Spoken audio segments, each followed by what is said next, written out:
Welcome, my friend, to Next Level Change Success, a change conversation for leaders, project and change practitioners for today and tomorrow. My name is Therese Perez of myvirtualchangemanager.com, and I'm an experienced change and project professional and people leader with many years of experience in the industry. I love business, and I love the people side of business especially. So nothing lights me up more than seeing people use change management, project management, and strong change leadership to engage, motivate, and inspire people, and ultimately transform organisations. If you've heard about change management and have no idea of what it involves, then you're in the right place. If you know about change management, but you want to take your practices to the next level, then this is where you should be. I'm going to share the stories of my experiences, interview some fantastic people, and I'm going to explore all of the challenges and opportunities that you face in organisations right now. So please join me and let's go and have some fun. Hello. Welcome to another episode of Next Level Change Success. My name is Therese Perez and I am the founder of myvirtualchangemanager.com. Welcome, and I would like to acknowledge that I am recording on Tharawal country and pay my respects to the traditional owners and custodians on the land on which I am recording. So today we are talking about the subtle art of change and about the subtlety of it around cause and effect, about the greater change that can be happening which will impact the outcomes of your change.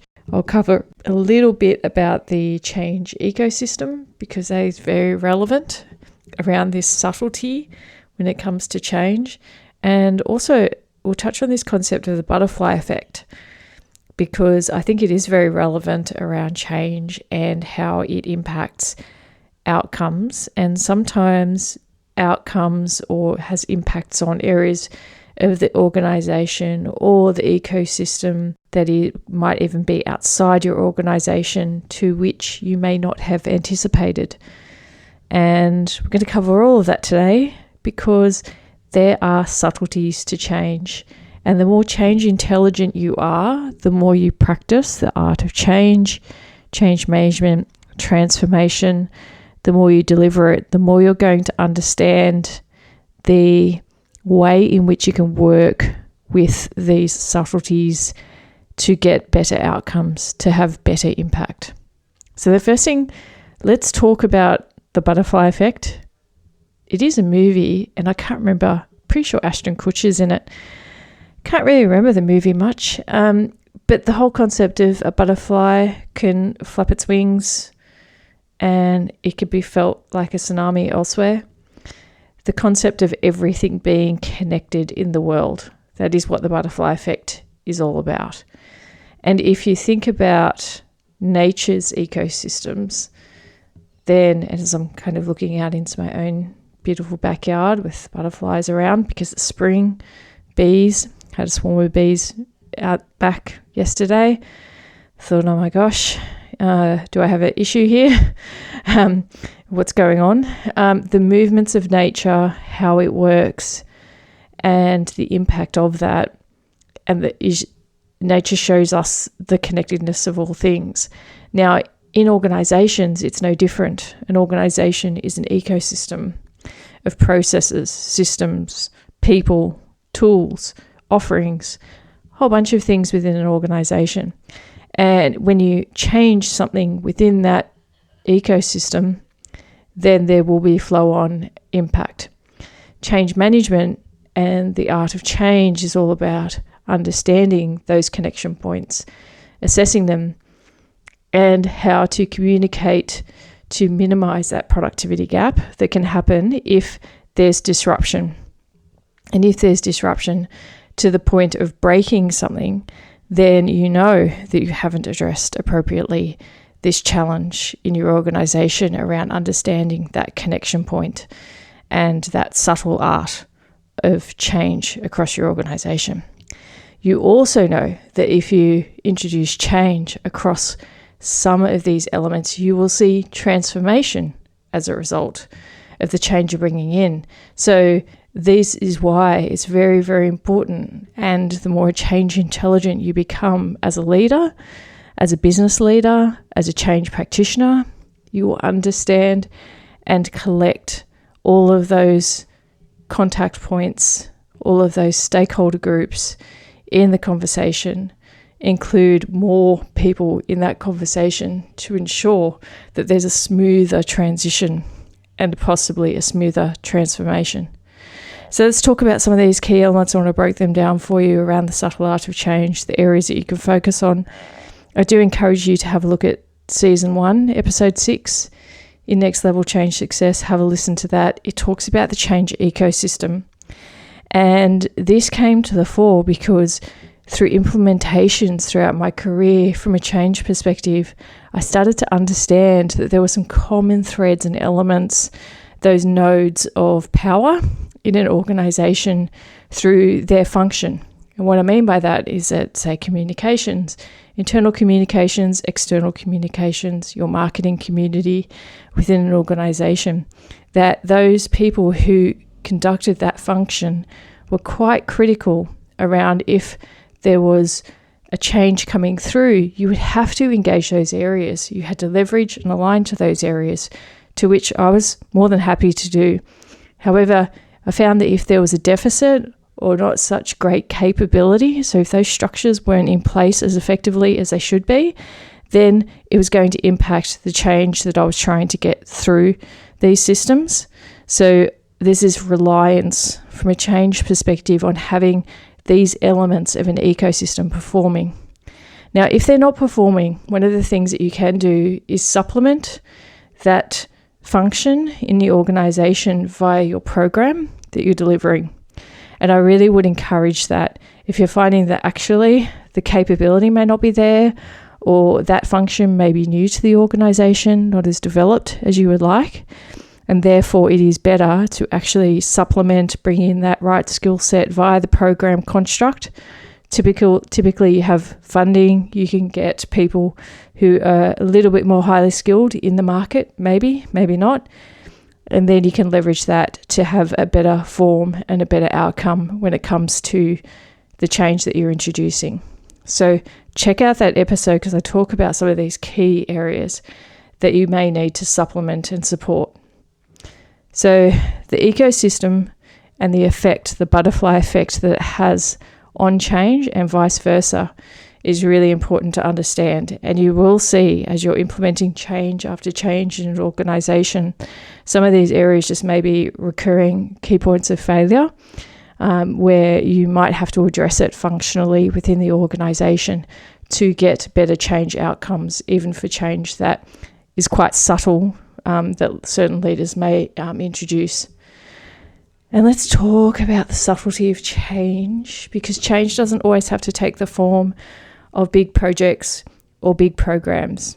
Sometimes change is very subtle in how a new leader comes in to an organization, has a different idea about how their particular function is going to operate.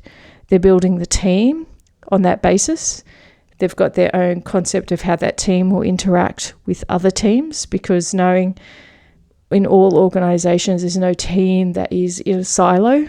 All teams interact to get an outcome, hopefully aligned to the organization's purpose. But if you have a new leader coming in, changing the way that their particular team's doing something, that butterfly effect will mean that other teams are having to navigate this new direction. They're having to adjust the way that they're working. Now, it often arises in conflict. That's the first kind of hint of something's different in the ecosystem, is that sometimes there's conflict, misunderstanding, and leaders have to talk to leaders, have to talk about expectations, change in expectations. Oftentimes complementary resourcing conversations need to happen as well. And so that is part of that subtle art of change, the subtle butterfly effect that can happen within an organization, even when you have one leader change in their role and their expectation. So imagine that from a leadership perspective or from an organization perspective, that your leaders were conscious of that change as it was happening. And not only that, but had a game plan around how to navigate together as a team, how to appropriately onboard a new leader but also discuss with them about that reset. Consciously managing your ecosystem and then also the culture within an organization is part of this subtle art. It has to do with how you really do move and flow with change, knowing that it always exists. So if you're finding in your organization there's a fair bit of tussling, conflict, there's silos, people aren't feeling a sense of working together, it's because the consciousness around change has not come to the surface. The understanding of change, the appropriate skill sets on how to manage change are not being embraced. And it's going to cost the organisation significantly. It could almost compromise its ability to deliver its services. It would have a decrease in engagement results. These are the type of symptoms, I guess, you come across when people aren't consciously managing change in the ecosystem, understanding that it is an ecosystem in and of itself, and that the people play such a key role in managing, ensuring structures support it. If you think about the structures, it's almost like the network of the, telephone lines. That sounds really old, doesn't it? The internet, the NBN. Like if that flow of information is not clear and connecting those key nodes across the organisation, you get blockages, you get slowdown, you get overload, and essentially an ecosystem that just has blockages all the way through. So if you could imagine that in an organisation, it's not a great place to work. There's a lot of conflict. You may also find that there's some people who kind of enjoy working like that because they're given a lot of power, or they're able to keep the knowledge rather than share it. And that's part of that whole concept around values, whether they're actually genuinely valuing working together or whether they're happier working in a siloed environment, to which some people are. Whether some people enjoy working in an organisation that has a lot of conflict. Me, not so much ever. So this is about teaming. It's about how well the organisation flows. Good leaders, change intelligent leaders, understand this subtle art and they facilitate it. Good change practitioners facilitate it without people really knowing that they're facilitating it. They don't need to explicitly do it, but they bring people together in the ways of working, connect them, and understanding that butterfly effect and the fact that you can connect, flow, clear out blockages, supplement some of the capability, show people another way of doing things, and leave the place better than when they came in. And that is really quite key. And the subtle art of change is about ultimate transformation and helping an ecosystem flourish. A positive, great place to work, engaged, connected, and one that can endure even after all the individuals in the leadership have left, and about the ecosystem flourishing in and of itself. The other thing with an ecosystem within an organisation is that it doesn't, again, exist in a silo from the macro ecosystem, the industry that it's in, the broader trends that happens, the economic highs and lows. All organisations are subjected to that. And so really it's important to talk about this in the subtle art of change, because sometimes you may be partway through something and then all of a sudden the rules change. Partway through a strategy every couple of years. If you even think about, most organisations have a 5-year strategy. Sometimes organisations don't have the luxury of getting a consistent 5-year run at delivering that strategy because of changing factors outside the organisation. And we are absolutely in this global economy and this very connected world, discovering just how much we're all connected because of this globalization has occurred and the breaking down of boundaries across countries. So that means where there's conflict abroad, whether there's conflict on your doorstep, these things impact globally. And understanding that, the trends, how people are working together, obviously we found it and discovered it very much so during COVID, but this is a constant flow, and more it's choppy waters across the globe currently that everyone is feeling the impact of. And that means in organisations, you're feeling the impact of it, as well as obviously externally. And if you think about the home life versus work life, the same thing. The macro influences the micro. And understanding those connection points helps you understand change, the need to communicate well with your people, and how you can manage and lead change effectively in your organisations. So a couple of things to think about. Once again, check out the change ecosystem. I'll put also a link to one of our articles on it. Explore it, think about your organisation and reflect on its strengths or areas where it needs to improve. And if you're lucky enough to have a program set up, think about how you might supplement that. Then consider the change effects of what you're looking to introduce. We talk about change impact assessments, but it's really about the connection throughout the organisation and those subtle ways in which you're going to affect change in the organisation as a result of connection. And then also consider and reflect upon the macro, because it is important to consider macro trends, how they're going to influence what's happening within the organisation, and even from a change perspective, how you might fundamentally approach your change differently because of those macro trends. Just some things to think about and reflect upon. I hope you enjoyed today's episode. It's a little bit different. I want to talk about those subtle hints, signs that you might see, and how you can become a more change intelligent business leader, practitioner, just person, participant in the workplace. This is important because more and more the humanity that sits within organisations is what is going to have a point of difference.